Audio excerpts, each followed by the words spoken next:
সকালে বিধানসভাতে বাংলাদেশ নিয়ে নিজের অবস্থান জানিয়েছিলেন, আর বিকেলে হেমন্ত সোরেনের শপথ অনুষ্ঠান থেকে ফেরার পথে ফের মুখ খুলেছেন মুখ্যমন্ত্রী।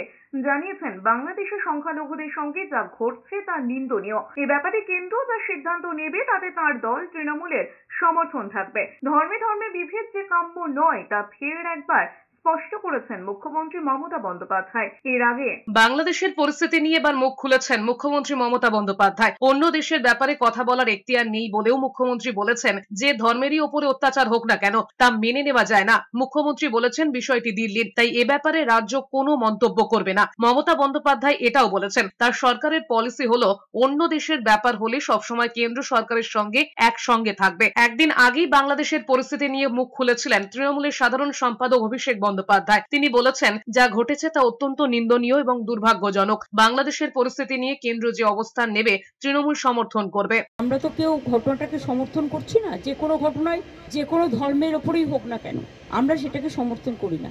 আমরা আলাদা দেশ, বাংলাদেশ আলাদা দেশ। এটা ইন্ডিয়া গভর্নমেন্ট বাংলাদেশ গভর্নমেন্টের সাথে কথা বলতে পারে, বলে অ্যাকশন নিতে পারেন।